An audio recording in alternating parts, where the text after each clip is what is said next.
राधे राधे दोस्तों, मैं रेशु फिर एक नई कहानी लेकर आई हूँ। एक विधवा की। जब से पूजा ने पति को खोया है, तब से उसके नाम के साथ अनेक विशेष गुण जुड़ गए हैं, जो सदियों से उस जैसी अनेक स्त्रियों के खाते में लिख दिए जाते हैं और फिर उनके मान सम्मान अस्तित्व को नीचे गिराते जाते हैं। अब आज सुबह की बात ही देख लो। वो नहा धोकर जैसे ही कहीं बाहर जाने को निकली कि उसकी अधेड़ उम्र की मकान मालकिन सामने आ गई। उसे देखते ही उनके मुख से जो गाली की बौछार निकली कि सुनकर सामने वाला दहल जाए, पर पूजा चुपचाप ऊपर आकर अपने कमरे में बंद हो गई। आखिर कब तक लड़े लोगों से, कुरीतियों से, समाज की अंधी सोच से। ऐसा नहीं है कि उसे इन बातों से, इस तरह के तानों से या गालियों से अथवा लोगों की नफरत भरी निगाहों से फर्क नहीं पड़ता। पड़ता है, और बहुत ज़्यादा फर्क पड़ता है। अकेले में वो बहुत रोई है इस तरह की बातों को सुनकर। इन 2 सालों में भी वो इन बातों की आदी नहीं हो पाई और शायद आगे भी नहीं हो पाएगी। और क्यों हो? उसका कसूर क्या है? पति की मौत क्या उसकी वजह से हुई है? किसी की मौत का कारण कोई नहीं बनता। आज उसने सोच लिया वो ये घर छोड़ देगी और किसी अन्य जगह जाकर सुकून भरी जिंदगी जिएगी। उसके पति रमेश एक प्राइवेट कंपनी में नौकरी करते थे। शांतिपूर्ण जिंदगी चल रही थी कि अचानक हार्ट अटैक से उनकी मृत्यु हो गई। कंपनी ने बड़ी कहासुनी के बाद आधा पैसा मुआवजे के तौर पर देकर मानो एहसान कर दिया था। पति के स्थान पर नौकरी की दरखास्त पर यह कहकर ठेंगा दिखा दिया, मैडम, आपकी शिक्षा हमारी कंपनी की मांग के अनुसार मेल नहीं खाती। हाँ, यदि वह चाहे तो बॉस की पीए यानी पर्सनल असिस्टेंट बन सकती है। क्यों क्यों भाई? पीए की नौकरी के लिए मैं कैसे योग्य हो गई? जब मेरी क्वालिफिकेशन उच्च नहीं है। तो बॉस की गंदी निगाहों को वह एक पल में ही पहचान गई थी। एक अकेली औरत को देखकर शरीफ दिखने वाले इंसान भी शराफत का चोला उतार देते हैं। वह उस नौकरी को लात मारकर चली आई। घर आकर सामान समेटा और माँ के यहाँ पहुँच गई। सामान एवं बच्ची समेत उसे आया देखकर भाभी का मुंह बन गया। माँ ने भी ठंडा स्वागत किया। शायद भाभी के रूखे और कठोर स्वभाव की वजह से वो भी मजबूर थी। पिता के जाने के बाद माँ भी बेटा बहू के ऊपर निर्भर होती हैं, इसलिए शायद वे भी न चाहते हुए भी बेटी की तरफ से आंखें फेर लेती हैं। मेरी 4 साल की बेटी भी उनके रूखे रवैये को पहचान गई थी। पिता की असमय मृत्यु ने उसे समझदार बना दिया था। उसने आंखों ही आंखों में पूजा को तसल्ली दी, इट्स ओके माँ, बेटियां कितनी समझदार होती हैं। पूजा की आंखें नम हो गई। वह समझ गई कि यहाँ उसका ज़्यादा दिन गुजारा नहीं हो सकता। उसने उन लोगों को तसल्ली देते हुए कहा, माँ, मैं नौकरी तलाश कर रही हूँ। ऐसे में खुशी को कहाँ छोड़ती, इसलिए कुछ दिन के लिए आपके पास रहने आई हूँ। जैसे ही नौकरी मिल जाएगी हम किराए का घर देख लेंगे। अरे, तुम्हारा भी घर है ये, जब तक चाहो रहो। क्यों राजेश? माँ ने भैया की मुश्किल आसान करने के लिए कहा। हाँ हाँ बिल्कुल पूजा, तुम आराम से रहो, उन्होंने भाभी की तरफ देखते हुए कहा। नौकरी की बात सुनकर भाभी के चेहरे पर अब थोड़ा संतोष था। महीने भर में उसे दिल्ली में एक बड़े और नामी प्राइवेट क्लिनिक में आया की नौकरी मिल गई। 12वीं तक शिक्षित और अनुभव न होने से उसे यही नौकरी मिल सकी। हालांकि वेतन बहुत ज़्यादा नहीं था तो कम भी नहीं था। छोटे शहर में तो नाम मात्र को वेतन देते हैं। मगर रजिस्टर पर पूरा लिखवाते हैं, लेकिन यहाँ ऐसी कोई बात नहीं थी। उसने डॉक्टर साहिबा से विनती की, मैम, यदि मुझे यहीं कहीं कमरा मिल जाए तो आपकी बड़ी मेहरबानी होगी। मैं किसी महिला स्टाफ के साथ कमरे में रह लूँगी। बस मैं और मेरी बेटी, हम दो ही हैं। डॉक्टर रीमा ने उसे ऊपर से नीचे तक देखा, फिर बोली, ठीक है, मैं पता करके बताती हूँ। करीब 15 दिनों तक वह मेरठ से दिल्ली अप डाउन करती रही। दिल्ली में बहुत ज़्यादा ट्रैफिक होता था, तो कभी देर भी हो जाती थी। डॉक्टर रीमा ने उसकी परेशानी समझते हुए क्लिनिक में ही स्टाफ क्वार्टर दे दिया। मध्य आयु की डॉक्टर रीमा एक भली और समझदार महिला थी। उन्होंने पूजा को नर्सिंग का कोर्स करने की भी सलाह दी, जिससे वह और अधिक सैलरी एवं सुविधाएं प्राप्त कर सके।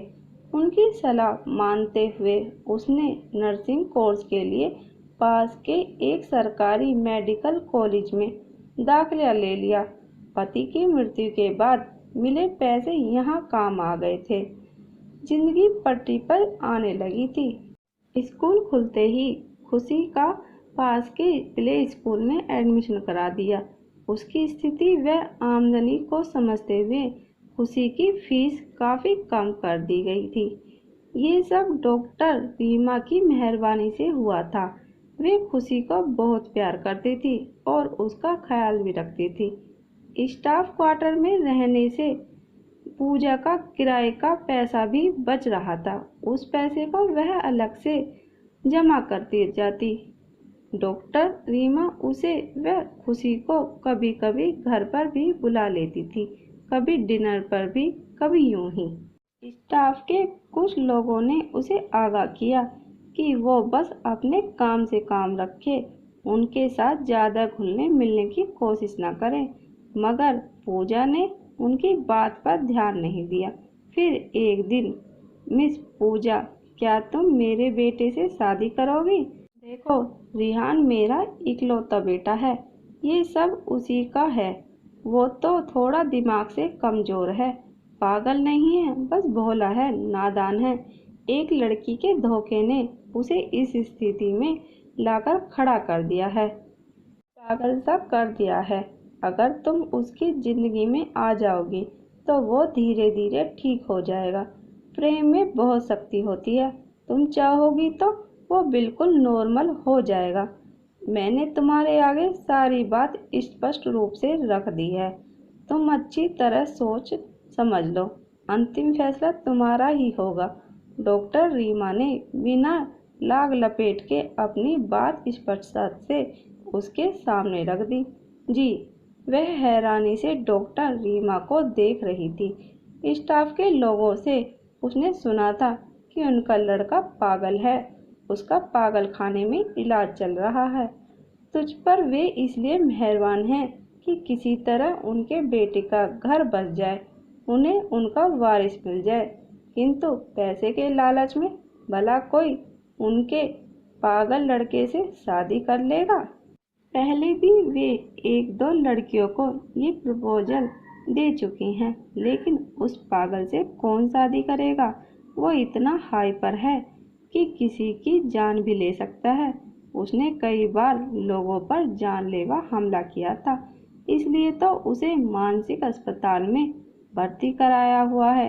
ये सब सुनकर पूजा सहम गई थी और जब आज डॉक्टर रीमा ने शादी की बात कहकर उसे उलझन में डाल दिया, उसने बड़ी विनम्रता से कहा, मैं आपको सोचकर और घर वालों से सलाह मशवरा करके बताती हूँ। इस विवाह के प्रस्ताव के बारे में वह रात भर सोचती रही। फिर उसने एक फैसला ले लिया। सुबह सबसे पहले उसने नहा धोकर अच्छी सी साड़ी पहनी, हल्का सा मेकअप किया। खुशी को स्कूल छोड़ने के बाद वह सीधे डॉक्टर रीमा के घर पहुंच गई। सुबह सुबह उसे अपने घर में देखकर वे हैरत से बोली, अरे पूजा, तुम यहाँ? आओ आओ बैठो, कोई काम था? नो मैम, दरअसल मैं रिहान जी से मिलना चाहती हूँ, अगर आपको सही लगे तो। रियली, तुमने अच्छी तरह से सोच लिया है इस बारे में? जी, ये तो मैं उनसे मिलने के बाद ही बता पाऊंगी मैम, अगर आपको बुरा न लगे तो। नहीं नहीं, बिल्कुल नहीं, सही सोचा तुमने। जाओ मिलो। वे तैयार होने के लिए उठी, फिर अचानक बोली, पूजा तुम आज बहुत ही खूबसूरत लग रही है, ऐसे ही रहा करो। थैंक यू मैम, वो शर्माते हुए बोली। पति रमेश के जाने के बाद आज पहली बार वह अच्छी तरह से तैयार हुई थी। मानसिक अस्पताल में भी डॉक्टर रीमा की अच्छी खासी पहचान एवं थाक थी। सभी आवश्यक सुविधाओं से युक्त एक बड़े से प्राइवेट कमरे में रिहान को रखा गया था। उसने देखा रिहान नर्स से दवा न खाने के लिए चिल्ला रहा था। अपनी माँ देखकर उसकी शिकायत करते हुए उसने नर्स को धक्का दे दिया। नर्स गिर जाती, उससे पहले ही पूजा ने उसे संभाल लिया और उसे बाहर जाने को कहा।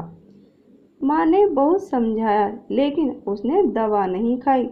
पूजा की ओर देखकर उसने माँ से पूछा, ये कौन है? ये नई नर्स है ना? ये अच्छी है, इसी को मेरे पास छोड़ दो, उस गंदी मोटी नर्स को हटा दो। डॉक्टर रीमा के चेहरे पर उम्मीद भरी मुस्कान आ गई।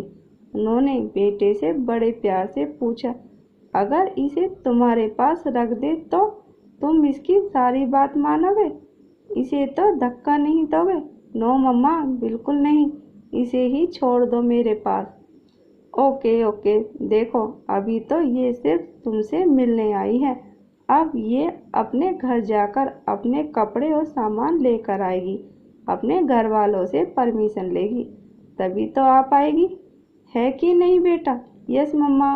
मम्मी पापा की बात तो माननी पड़ेगी ना, जैसे मैं मानता हूँ आपकी बात। मैं तो गुड बॉय हूँ ना मम्मा? यस बेटा, you are very good boy. तो फिर मुझे भी घर ले चलो ना मम्मा। हाँ बेटा, ले चलेंगे, तुम थोड़े और ठीक हो जाओ। ठीक है तो मम्मा, देखो मैं दवा भी खा लूँगा। ए लड़की, तुम मुझे दवा खिलाओगी? बुरी बात रिहान, ऐसे थोड़ी बोलते हैं किसी लड़की को, इसका नाम पूजा है। अब इससे प्यार से रिक्वेस्ट करो, पूजा प्लीज़ मुझे दवा खिला दो। रिहान ने झिझकते हुए पूजा को देखा।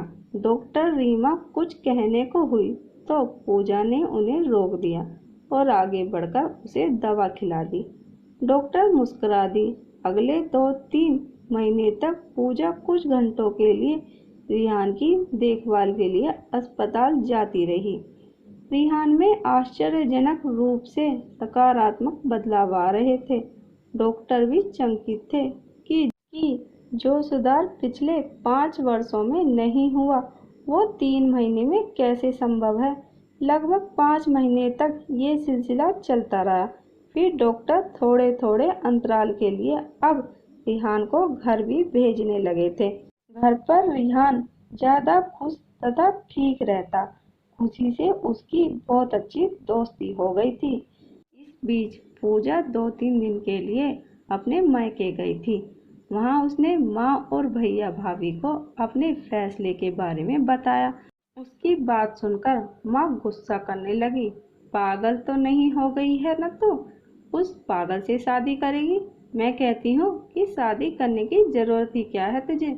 लोग क्या कहेंगे कि एक विधवा दोबारा शादी करना चाहती है, तो इसमें बुराई क्या है माँ? क्या मुझे अच्छी जिंदगी जीने का हक नहीं है? क्या मैं इंसान नहीं हूँ? विधवाओं को संयम से रहना पड़ता है, दुनियादारी भी कोई चीज होती है। हम दुनिया को क्या मुंह दिखाएंगे? यही मुंह दिखाएंगे माँ। इस दुनिया ने क्या मेरे बुरे वक्त में मेरा साथ दिया? दुनिया की तो बात ही छोड़िए, आप लोग तो मेरे अपने हैं। आप लोगों ने कितना साथ दिया मेरा। और आप एक बात बताओ, अगर मैं मर जाती तो क्या सुरेश दूसरा विवाह नहीं करते? तब आप लोग ही खुशी का हवाला देकर उनकी दूसरी शादी करा देते। फिर मैं क्यों नहीं कर सकती?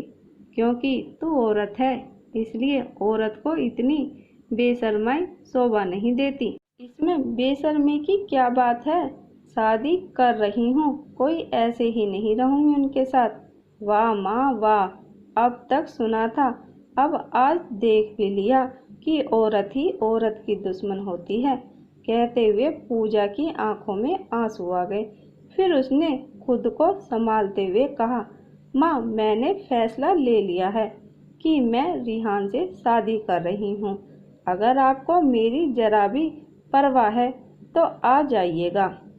कोई नहीं आएगा हम में से, सुना तूने? आज से तेरे लिए हमारे घर के दरवाजे हमेशा के लिए बंद। भैया जो अब तक कमरे में बंद थे और हमारी बातें सुन रहे थे, बाहर आकर गरजते हुए बोले, तो अब तक मेरे लिए कौन से दरवाजे खुले थे भाई? आप लोग तो मुझे और मेरी बेटी को महीना भर भी मान से न रख सके। अरे मान तो छोड़ो, मेहमान या रिश्तेदार समझकर ही कुछ दिन रख लेते। अब जबकि मैं अपने लिए कोई फैसला ले रही हूँ तो आपको अपने हक याद आ गए। जो कर्तव्य नहीं निभा सकते उन्हें अपने हक भी नहीं जताने चाहिए भाई।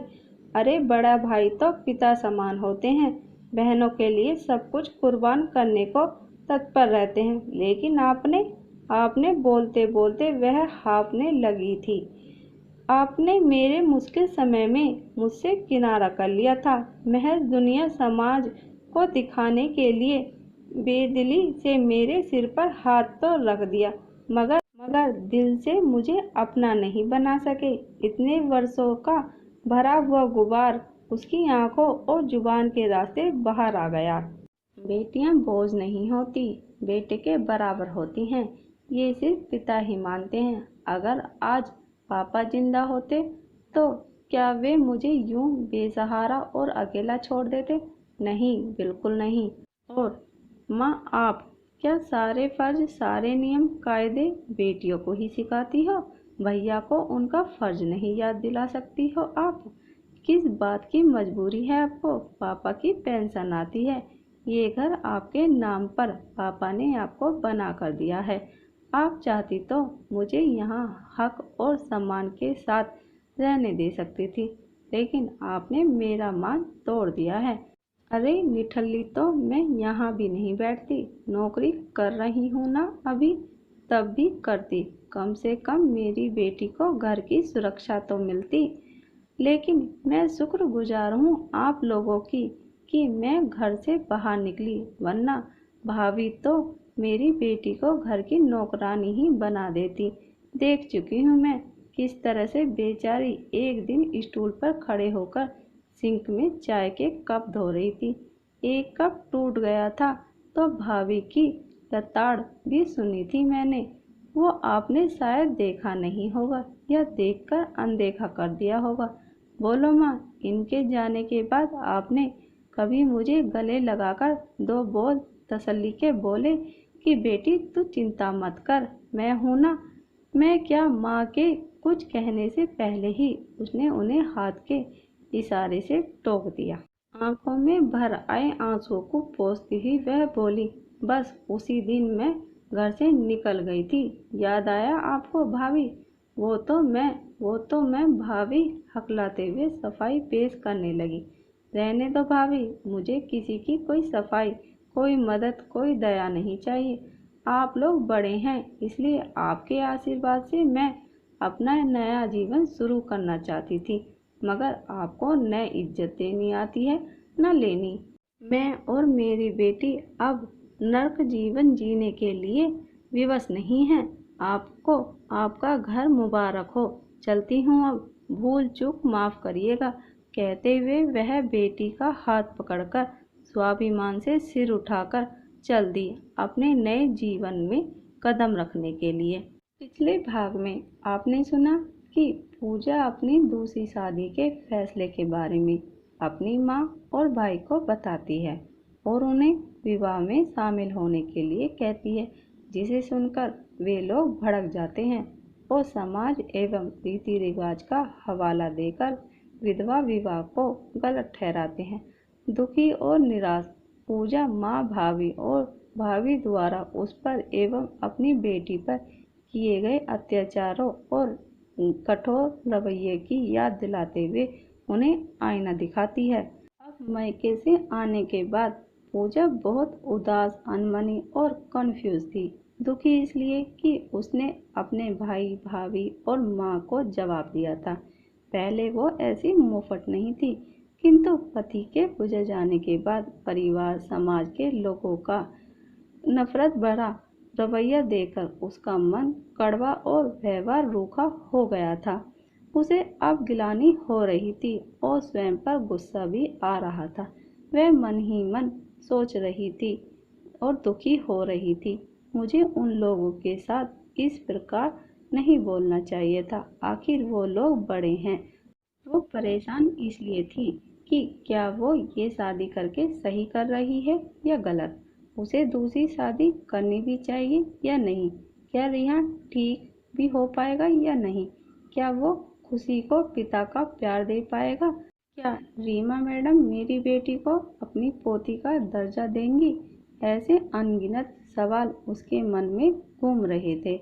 कहीं मैं जल्दबाजी में गलत फैसला तो नहीं कर रही हूँ। प्रश्न पर प्रश्न उसके मन में कुलमुला रहे थे। सवालों की बौछार से परेशान वो बहुत देर तक उलझी हुई अनमनी सी बिस्तर पर पड़ी रही। खुशी को स्कूल भेजकर वह फिर से लेट गई।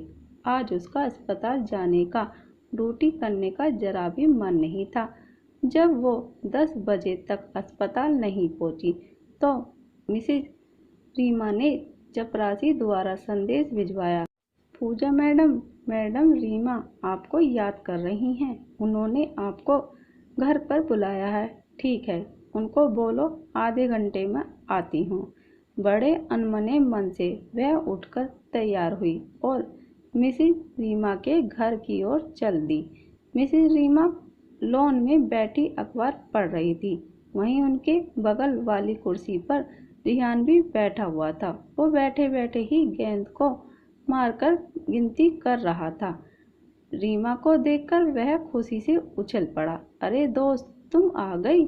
मैं कब से बोर हो रहा था। वो छोटी दोस्त नहीं आई तुम्हारे साथ। छोटी दोस्त से उसका मतलब खुशी के लिए था। वो तो स्कूल गई है। रिहान जी, तुमसे कितनी बार बोला है मैंने कि रिहान जी मत बोला करो मुझे। दोस्त लोग अपने फ्रेंड्स के नाम के आगे जी थोड़े ही लगाते हैं, है ना मम्मा। पागल हो तुम भी। हाँ और क्या पूजा, तुम इसे सिर्फ रिहान कहा करो। Okay okay ma'am. Mrs Reema बहुत गौर से उसे देख रही थी। उसकी सूजी हुई आंखें, उदास और बुझा हुआ चेहरा देखकर उन्होंने उससे पूछा, क्या बात है पूजा, तुम्हारी तबीयत तो ठीक है। चेहरा उतरा हुआ सा लग रहा है। उन्होंने पूजा के माथे को छूते हुए कहा, मैं ठीक हूँ मैम। वो थकान हो रही है और नींद भी पूरी नहीं हुई है, इसलिए आज हाफ डे के बाद ड्यूटी पर आने वाली थी। अरे हाँ, तुम तो अपने घर गई थी ना। तुमने बात की उनसे। क्या कहा तुम्हारे घर वालों ने। मैम, क्या हम इस बारे में बाद में बात करें। अभी मैं थकी हुई हूँ। हाँ हाँ जरूर, कोई बात नहीं। तुम जाओ और आराम करो। आज छुट्टी कर लो। और हाँ, खुशी को भेज देना हमारे पास। कुछ खाया तुमने। जी खा लिया, खुशी के लिए बनाया था वही। अब कमरे में आकर पूजा रिहान के बारे में बहुत गहराई से सोचने लगी। वो उस दिन को याद करने लगी जब वो पहली बार रिहान से मानसिक अस्पताल में मिली थी। उसे देखकर एक बार उसे झटका लगा था। उसके पति रमेश से रिहान की शक्ल इतनी ज्यादा मिलती थी कि पहली नजर में कोई भी धोखा खा जाए। रमेश का हमशक्ल कह लो या जुड़वा कह लो, कुदरत का अजूबा ही था ये। कोई भी संबंध न होते हुए भी उन दोनों में इतनी अधिक समानता थी। वो आगे कुछ सोच पाती कि तभी रिहान ने नर्स को धक्का दे दिया था और उसकी सोच को वहीं विराम लग गया था। शायद इसी वजह से उसका लगाव अथवा झुकाव रिहान के प्रति हो गया था। फिर उसने सोचा कि अगर रिहान का व्यवहार उसे देखकर नॉर्मल हो जाता है तो तो शायद वो आगे चलकर ठीक भी हो सकता है। इंसानियत के नाते और एक नर्स के फर्ज को याद रखते हुए उसने फैसला किया था कि वो रिहान को ठीक करने में डॉक्टर्स की मदद करेगी। समय अपनी गति से चलता रहा। अगले 2 वर्षों में रिहान की तबीयत और व्यवहार में काफ़ी बदलाव आए। फिर एक दिन सादगी के साथ पूजा और रिहान का विवाह संपन्न हो गया। उसने घर वालों को फ़ोन करके विवाह की सूचना दी थी, पर जैसे कि उसे उम्मीद थी कि उसके घर में से कोई नहीं आएगा, वैसा ही हुआ। फिर भी उसकी निगाहें मुख्य द्वार पर ही लगी रही। शायद किसी के दिल में उसके लिए ममता जाग जाए, परंतु उसे निराशा ही हाथ लगी। उन दोनों के विवाह को लेकर हॉस्पिटल स्टाफ में मिली-जुली बातें होने लगी थी। कोई कहता, पूजा ने क्या लंबा हाथ मारा है, मैडम रीमा के बाद अस्पताल की मालकिन तो यही बनेगी। कोई उसे बात में समर्थन में कहता, और क्या इसीलिए तो उसने उनके पागल बेटे से शादी की है। दूसरी तरफ कुछ लोग उसकी प्रशंसा करते न थकते, भाई बड़ी समझदार और सुलझी हुई लड़की है। कुछ ही वक्त में उसने रिहान को कितना ठीक कर दिया है। जिगरा है भाई लड़की में, देखना 2-4 सालों में लड़का एकदम ठीक हो जाएगा। रीमा मैडम तक भी ये बातें पहुंचती थी। उन्होंने पूजा को समझाया कि वो लोगों की बातों पर ध्यान ना दिया करो।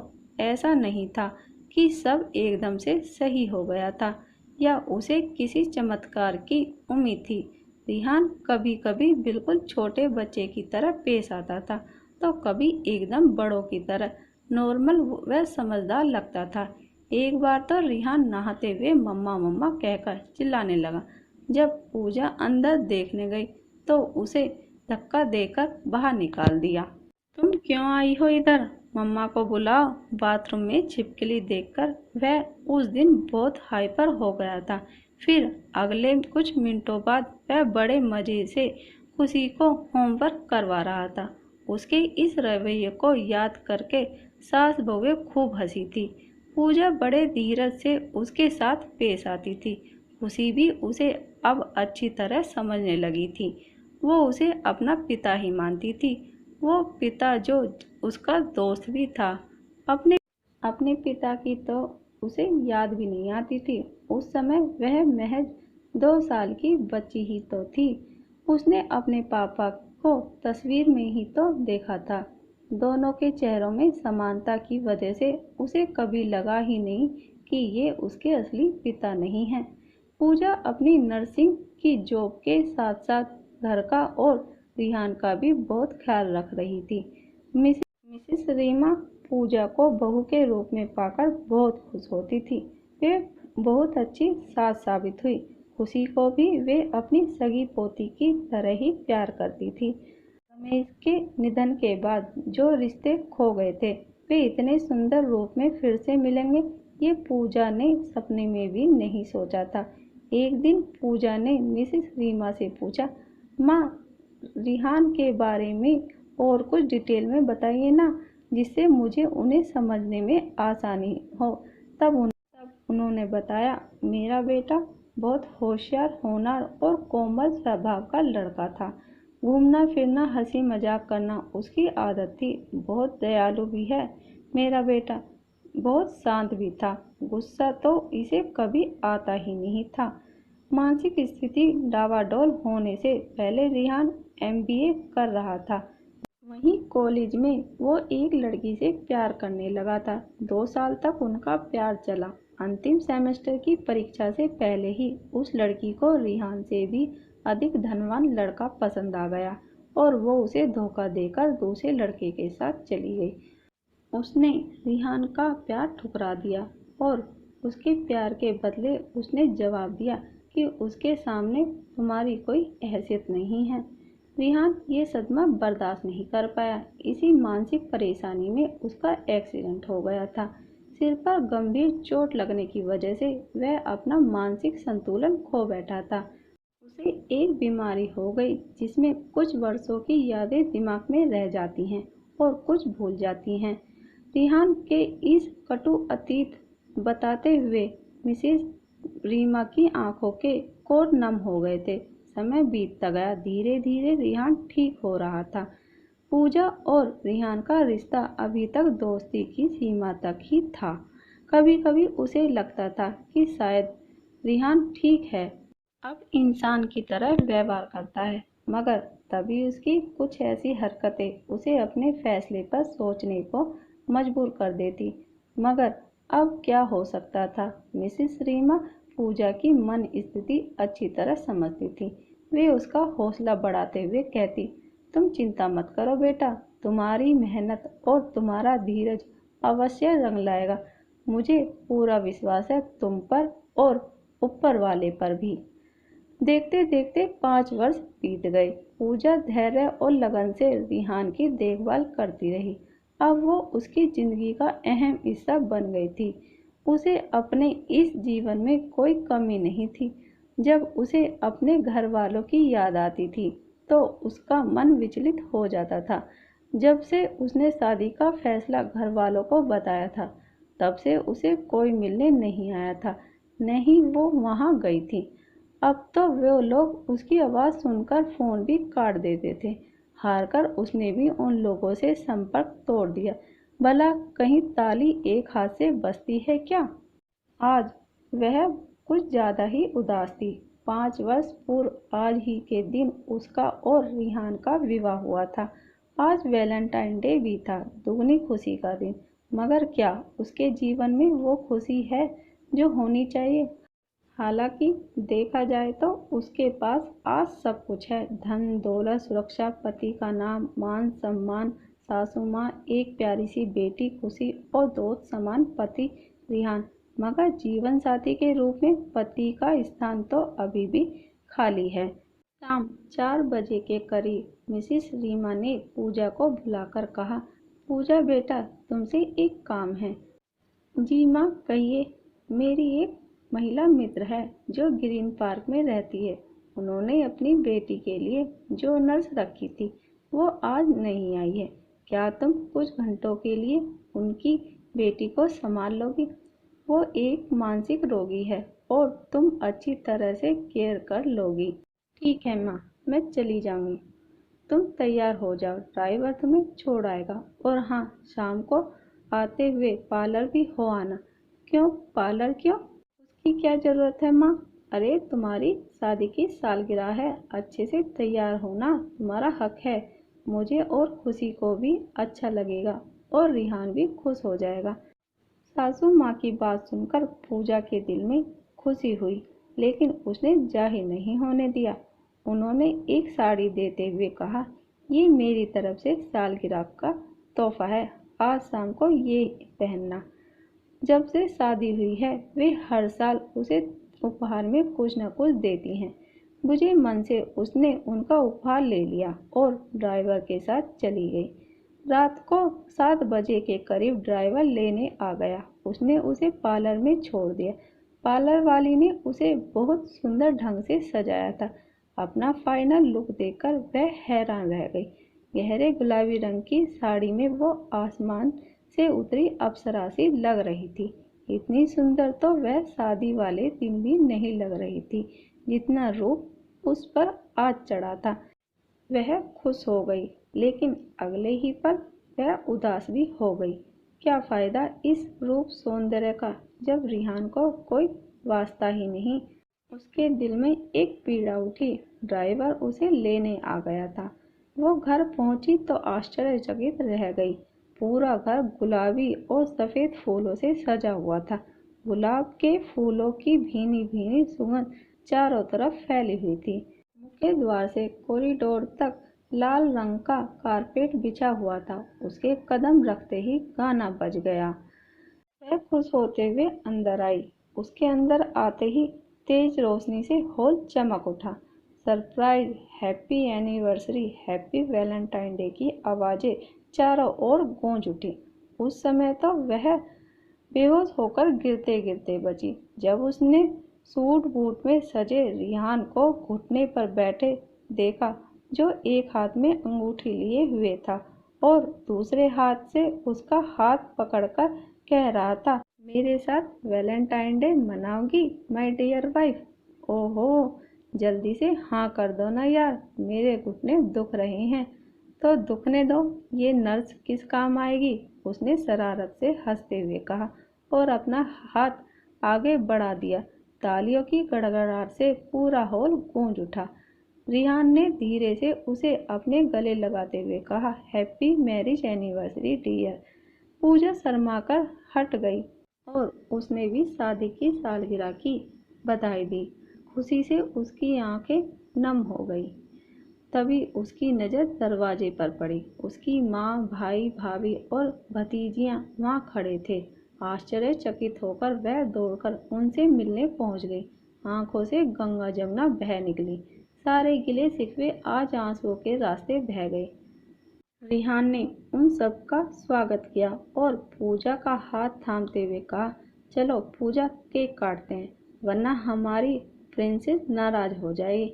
आप सब लोग भी आ जाइए प्लीज। श्रीमान रिहान और खुशी ये सब दृश्य देखकर मन मन मुस्कुरा रहे थे। पूजा समझ गई कि ये सब इन तीनों की प्लानिंग थी। इसका मतलब रिहान बिल्कुल ठीक हो गया है, लेकिन कब? उसकी आंखों में मचलते सवालों को देखते हुए मिसेस रीमा ने कहा, मुझे कुछ नहीं पता भाई, अपने पति से पूछो, बाद में बताऊंगा हनी। रिहान ने उसके कान में धीरे से कहा। पूजा शर्मा गई। आज उसे सारे जहां की खुशियां मिल गई। सही मायने में वो आज अपने पिया की दुल्हन बनी थी। उसे तब और अधिक आश्चर्य हुआ जब रिहान ने उसके हाथ में हनीमून की टिकट रखी। 2 दिन बाद वे पेरिस जा रहे थे। अरे पिछले हफ्ते ही तो बातों बातों में रिहान ने पूछा था कि उसे कौन कौन सी जगह पसंद है। तब उसने अपने देश के कई शहरों के नाम लिए थे। तब रिहान ने कहा था, इंडिया के बाहर कौन सा देश पसंद है? तब उसने पेरिस बताया था। अच्छा, तब ये जनाब ठीक हो चुके थे।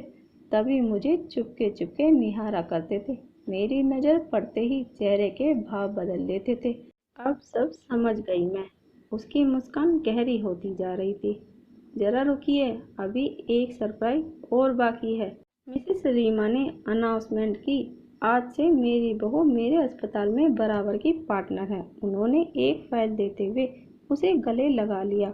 और एक बात, हनीमून से आने के बाद रियान अपनी MBA की पढ़ाई पूरी करेगा और ये अस्पताल चलाएगा। मैं अब थक गई हूँ, अब तो मैं आराम करूँगी। सही अर्थों में आज खुशियाँ आई थी पूजा की जिंदगी में।